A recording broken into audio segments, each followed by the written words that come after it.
రాజనగరం నియోజకవర్గం శాసనసభ్యులు శ్రీ బత్తుల బాలరామకృష్ణ గారు కోరుకొండ జనసేన పార్టీ కార్యాలయం నందు ఏర్పాటు చేసిన ప్రెస్ మీట్ నందు మాట్లాడుతూ ఈ నెల 27న జరగబోయే ఎమ్మెల్సీ గ్రాడ్యుయేట్ ఎలక్షన్లో గ్రాడ్యుయేట్స్ అందరూ కూడా ఎన్డీఏ కూటమికి బలపరిచిన అభ్యర్థి శ్రీ పేరాబత్తుల రాజశేఖరం గారికి మొదటి ప్రాధాన్యత ఓటు వేసి అఖండ మెజార్టీతో గెలిపించాలని అందరినీ కోరుచున్నాము. ఈ రాష్ట్రంలో గత ప్రభుత్వంలో అంతా విధ్వంస పాలన జరిగింది. జాబ్ క్యాలెండర్ ఇస్తానని మాట ఇచ్చి ఇవ్వలేని పరిస్థితులను మనమందరం చూశాం. గడిచిన 5 సంవత్సరాలలో ఉపాధ్యాయ పోస్టుల భర్తీకి డిఎస్సి అసలు ఒక్కసారి కూడా వేయలేదు. వివిధ ప్రభుత్వ ప్రైవేట్ రంగాల్లో ఉద్యోగులు చేస్తున్న ప్రతి గ్రాడ్యుయేట్ కూడా ఈ నెల 27న మీ యొక్క ఓటు హక్కును వినియోగించుకొని కూటమి ప్రభుత్వాన్ని గెలిపించి రాష్ట్ర అభివృద్ధిలో భాగం అవుతారని ఆశిస్తున్నానని తెలియజేశారు. అందరికీ నమస్కారం.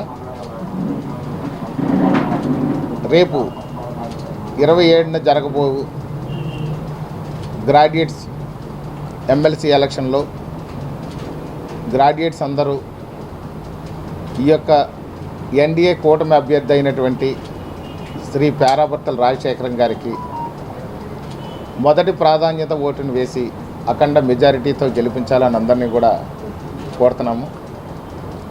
ఈ రాష్ట్రంలో గత ప్రభుత్వంలో అంతా విధ్వంస పాలన జరిగింది. జాబ్ క్యాలెండర్ ఇస్తానని చెప్పి జాబ్ క్యాలెండర్ ఇవ్వనటువంటి పరిస్థితులు మనందరం చూసాం. అలాగే గడిచిన 5 ఏళ్లలో కూడా డిఎస్సి అనేది అసలు కనిపించనే లేదు. ఆ డిఎస్సి అనేది అసలు పిలుపునే ఇవ్వలేదు. నిరుద్యోగులకు అన్ని విధాలుగా కూడా నష్టమే జరిగింది. గత 5 ఏళ్ళుగా గ్రాడ్యుయేట్స్ అందరూ కూడా ఖాళీగా ఉండిపోయి ఏ విధమైన ఉద్యోగ అవకాశాలు లేక ఇప్పటికే చాలా ఇబ్బందులు పడుతున్నారు. ఎవరైతే ఈ డిఎస్సిలో పాల్గొని టీచర్ జాబుల కోసం ఎదురు చూస్తున్నారో వాళ్ళందరికీ కూడా గౌరవనీయ ముఖ్యమంత్రి వర్యులు శ్రీ నారా చంద్రబాబు నాయుడు గారి అధ్యక్షతన డిఎస్సి నోటిఫికేషన్ కూడా ఇవ్వడం జరిగింది. త్వరలో ఈ డిఎస్సి ద్వారా టీచర్ల ఉద్యోగాలన్నీ కూడా భర్తీ చేయడం జరుగుతుంది. ఇవన్నీ దృష్టిలో పెట్టుకోవాలి. అదేవిధంగా చూస్తే నిరుద్యోగులకు ఉద్యోగ అవకాశాలు పుష్కలంగా కూడా రావడానికి అన్ని ప్రయత్నాలు జరుగుతున్నాయి. 20 లక్షల ఉద్యోగాలు ఇవ్వాలన్న సంకల్పంతో మన గౌరవ ముఖ్యమంత్రి వర్యులు శ్రీ నారా చంద్రబాబు నాయుడు గారు, ఉప ముఖ్యమంత్రి వర్యులు శ్రీ కొణిదెల పవన్ కళ్యాణ్ గారు, మన మానవ వనరుల శాఖ మంత్రి వర్యులు శ్రీ నారా లోకేష్ గారు కూడా పూర్తి స్థాయిలో దాని మీద పనిచేయడం జరుగుతుంది. ఇప్పటికే చాలా కంపెనీలు తీసుకొచ్చారు. నిరుద్యోగ వ్యవస్థను అంతటా కూడా నిర్మూలించి ప్రతి ఒక్కరికి ఉద్యోగాలు ఇచ్చే దిశలో పనిచేస్తున్నారు అందరూ కూడా. కాబట్టి మనం నిరుద్యోగ సమస్య పరిష్కరించాలి అని అంటే కూడా మనకు చాలా అవసరం ఉంది ఈ ప్రభుత్వంతో. కాబట్టి గ్రాడ్యుయేట్స్ అందరూ బాగా ఆలోచించాలని చెప్పి చెప్తున్నాను. అదేవిధంగా చూస్తే ప్రభుత్వం వచ్చిన దగ్గర నుంచి మనకు ఎన్నో కార్యక్రమాలు చేపట్టడం జరిగింది. ఆర్థిక పరిస్థితి చాలా అంతంత మాత్రంగా ఉండి అసలు ఆదాయం లేని పరిస్థితుల్లో ఆంధ్రప్రదేశ్ ఉండిపోతే ఆ పరిస్థితి నుంచి అప్పులు మేనేజ్ చేసుకుంటూ రాష్ట్రం సంక్షేమాన్ని ఒక పక్కనే ఎప్పటికప్పుడు అమలు చేస్తూ, అదేవిధంగా చూస్తే అభివృద్ధిని మరో పక్క చేస్తూ సంక్షేమం అభివృద్ధి జోడెద్దుల పాలనలాగా ముందుకు తీసుకెళ్తూ కూడా ఏ రోజుకి ఆ రోజు అప్డేట్ చేసుకోవడం జరుగుతుంది. అలాంటి పరిస్థితుల్లో కూడా ఏదైతే ఎలక్షన్లో మేనిఫెస్టోలో మనం పెట్టామో పెన్షన్ పెంచుతామని చెప్పాము. వచ్చే నెలనే మొదటి తేదీనే మన పెన్షన్ పెంచి ఆ రోజు నుంచి ఈ రోజు వరకు ఎక్కడ ఎలాంటి అవాంతరాలు లేకుండా ఒక్కరోజు కూడా లేట్ అవ్వకుండా కూడా పెన్షన్లు ఇవ్వడం జరుగుతుంది. ఉచిత ఇసుక అనేది ఇస్తామని చెప్పాము.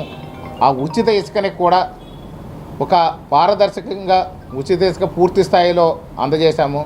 ఇసుక కొరత అనేది లేదు, ఇసుక దోపిడీ లేదు. ఉచిత ఇసుక అందరికీ అందేలాగా ఈ ప్రభుత్వం చర్యలు చేపట్టింది. అదేవిధంగా చూస్తే 1670 కోట్ల రూపాయలు రైతులందరికీ కూడా అన్యాయంగా బకాయిలు పెట్టేసిపోతే గత ప్రభుత్వ హయాంలో రైతులందరూ కూడా గొగ్గోలు పెడుతుంటే ధాన్యం అమ్మిన తర్వాత కూడా 6 నెలలు 7 నెలలు కూడా పేమెంట్లు ఇవ్వకుండా రైతులను ఇబ్బంది పెడితే ఈ యొక్క ఎన్డీఏ ప్రభుత్వం రాగానే ఇమీడియట్గా కూడా 1670 కోట్ల రూపాయలు రైతుల బకాయిలు తీర్చడమే కాకుండా రైతులకి కూడా ధాన్యం ఏదైతే కొనుగోలు జరుగుతుందో ఈ కొనుగోలు జరిగిన 24 గంటల్లో కూడా రైతులందరి అకౌంట్లో కూడా ఆ డబ్బులు వేసేయడం జరిగింది. రైతులకి అందరికీ కూడా ఈ ప్రభుత్వం మంచి సపోర్ట్గా ఉంది. రైతుల సంతోషాన్ని చూస్తుంది. అదేవిధంగా చూస్తే రైతులు ఆనందిస్తున్నారు. గత ప్రభుత్వంలో పడిన కష్టాలు ఈవేళ లేవు. ఆ కష్టాలన్నింటికి కూడా ఈ ప్రభుత్వం మాకు రైతులందరికీ మంచి చేసింది అనే విధంగా కూడా రైతులందరూ కూడా మాట్లాడడం అనేది మనం చూస్తున్నాము. అదేవిధంగా చూస్తే ఈ లిక్కర్ అనే దాంట్లో కూడా మన ఖచ్చితంగా ఈ లిక్కర్ దోపిడీ చేస్తూ అధిక రేట్లకు అమ్ముతూ నాణ్యం లేనటువంటి లిక్కర్ని అమ్మినటువంటి పరిస్థితులు మన గత ప్రభుత్వ హయాంలో చూసాము. అదేవిధంగా ఆ లిక్కర్ని రద్దు చేసి ఆ రోజు మేనిఫెస్టోలో చెప్పడం జరిగింది. దాన్ని రద్దు చేస్తాము, నాణ్యమైన లిక్కర్ని తక్కువ రేట్లకి అమ్ముతామని చెప్పేసి ఆ రోజు మేనిఫెస్టోలో పెట్టడం జరిగింది. ఆ రోజు ఎలక్షన్ ముందు ఏదైతే మాట ఇచ్చామో దాని ప్రకారం కూడా లిక్కర్ ఇష్యూ కూడా ఎక్కడ లేవనెత్తే పరిస్థితి లేకుండా, ఎక్కడ ఏ ఇబ్బంది లేకుండా కూడా సక్రమంగా కూడా లిక్కర్ అనేది తక్కువ రేట్లకి నాణ్యమైన లిక్కర్ కూడా అందజేస్తున్నాం.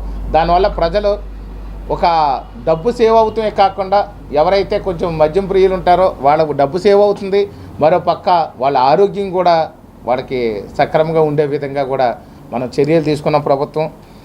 ఉచిత గ్యాస్ అని చెప్పాము. ఉచిత గ్యాస్ సిలిండర్ సంవత్సరానికి ప్రతి మహిళకు కూడా 3 సిలిండర్లు ఇస్తామన్నాం. 3 సిలిండర్లు కూడా ఆ మాట నిలబెట్టుకొని ఇమీడియట్గా 3 సిలిండర్లు కూడా ఇవ్వడం జరిగింది. మహిళలందరూ ఈరోజు ఆనందిస్తున్నారు.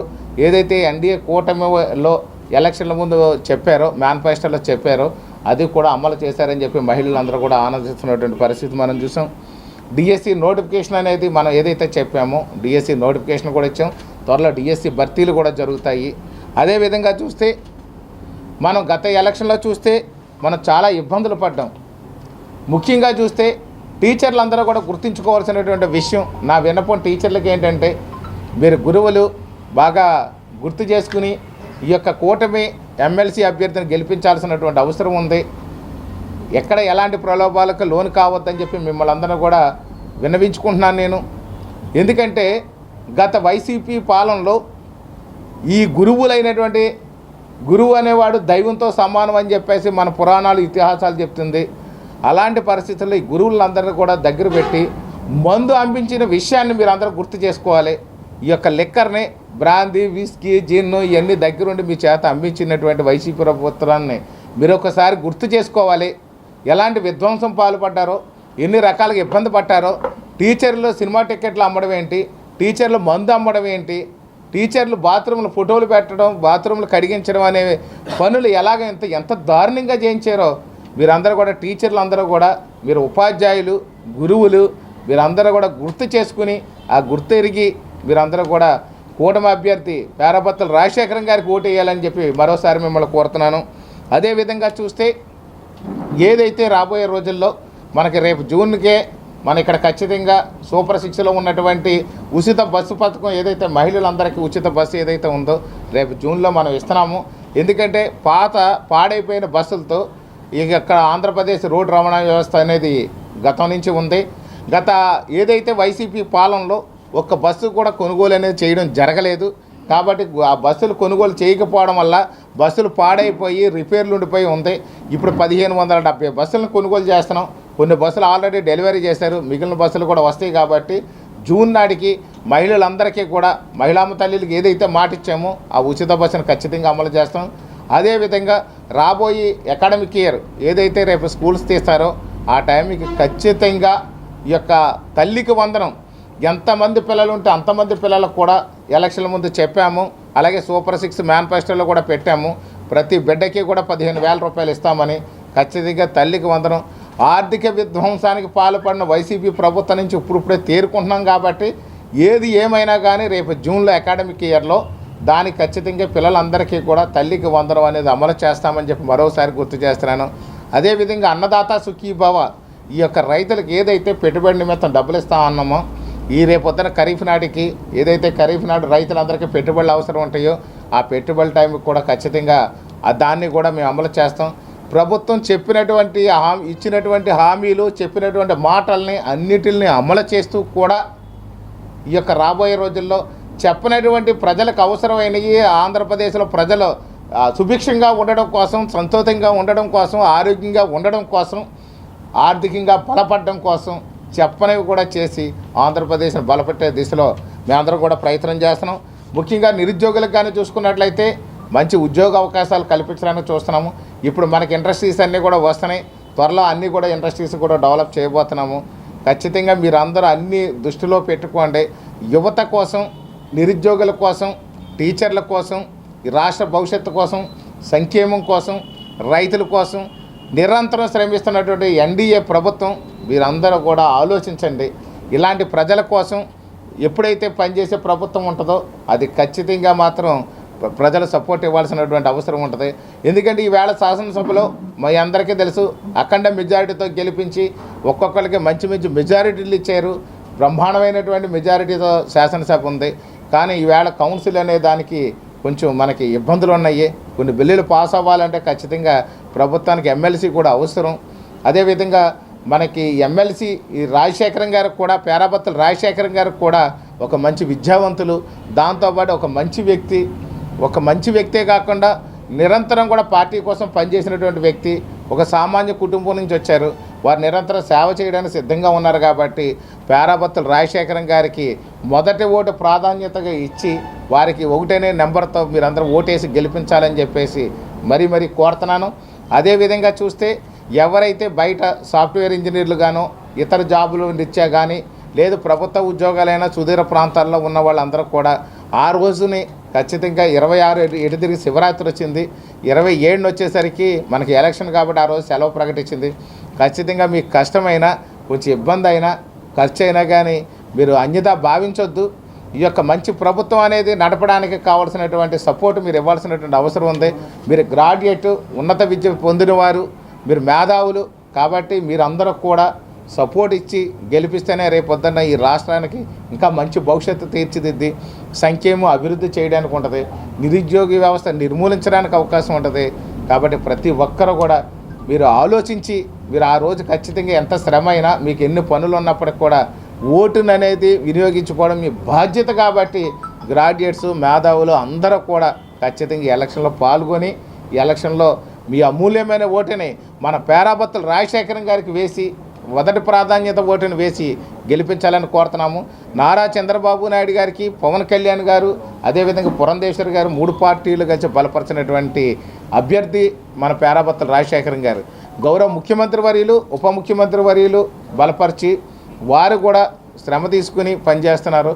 ఇలాంటి పరిస్థితుల్లో మనకు సెంట్రల్ గవర్నమెంట్ నుంచి కూడా మంచి ఫండ్స్ వస్తున్నాయి. జలజీవన్ మిషన్ ద్వారా కూడా మంచి ఫండ్స్ వస్తున్నాయి. అలాగే అన్నిటిల్లో కూడా మనం అభివృద్ధి దశలో ఉన్నాము కాబట్టి రోజుకి అభివృద్ధి చెందుతుంది. ఇంకా రాబోయే జూన్ నాటికి పూర్తి స్థాయిలో ట్రాక్ ఎక్కి ఆంధ్రప్రదేశ్ బ్రహ్మాండమైనటువంటి అభివృద్ధి పరుగులు పెడుతుందనే దాంట్లో సందేహం లేదు.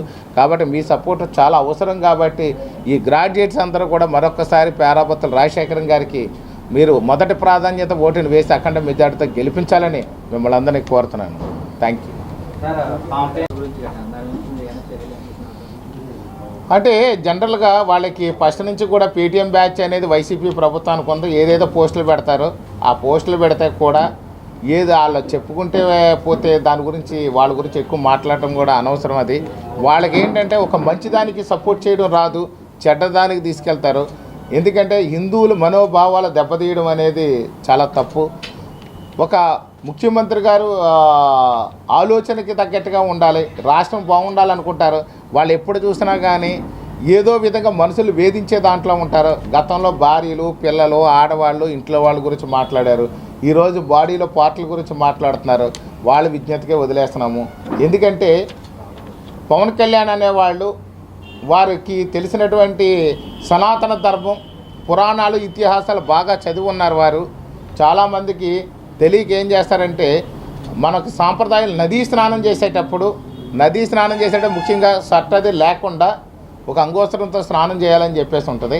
అలాంటి పరిస్థితుల్లో వారు వేసుకోలేదు.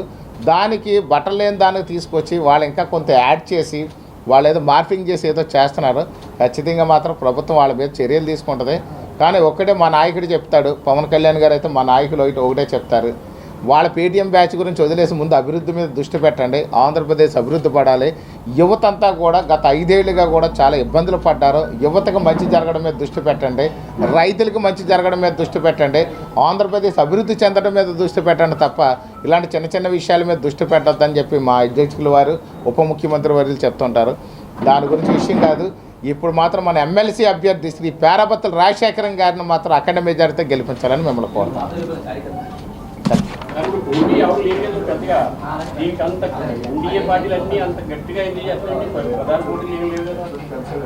సార్ ఇది ప్రధాన పోటీ అనేది కాదు.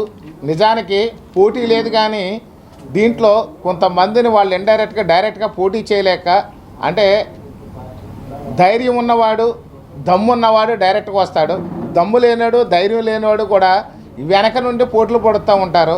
అలాంటి పరిస్థితుల్లో 4-5 క్యాండిడేట్లని ఓట్లు చేర్చడం కోసం వాళ్ళ ప్రయత్నం చేస్తూ కూడా ఎవరినెవరినో పెట్టి ఈ వైసీపీ మూకలు వాళ్ళ సపోర్ట్ చేస్తున్నట్టుగా ఉంది పరిస్థితి. కాబట్టి చిన్న పామైనా పెద్ద కర్రతో కొట్టాలనే నినాదంతో మనం అంతా కూడా ఎప్పుడు ఉంటాము. దాంట్లో భాగంగానే ఖచ్చితంగా మంచి మెజారిటీ రావాలి, మంచి స్ట్రైక్ రేట్ ఇచ్చారు. పోయినసారి మన అసెంబ్లీ ఎలక్షన్లో 93% ఓట్ బ్యాంక్ అనేది మనకు రావడం జరిగింది. 93% స్ట్రైక్ రేట్ ఇచ్చారు. అదే జనసేనకి అయితే 100% స్ట్రైక్ రేట్ ఇచ్చారు. ఇప్పుడు కూడా దాన్ని మించిన స్ట్రైక్ రేట్ రావాలని చెప్పేసి మేమందరం పనిచేస్తున్నాము. అంతే తప్ప దాన్ని వాళ్ళు ఏదో ఓడించేస్తారని కాదు. మంచి మెజారిటీతో పేరాబత్తుల రాజశేఖర్ గారు గెలవబోతున్నారు. మీ అందరి సపోర్ట్ని మేము ఆశిస్తున్నాము. అందరినీ రిక్వెస్ట్ చేస్తున్నాం మరొకసారి, పేరాబత్తుల రాజశేఖర్ గారికి మొదటి ప్రాధాన్యత ఓట్లేసి అఖండ మెజారిటీతో గెలిపించాలని కోరుతున్నాం. Thank you.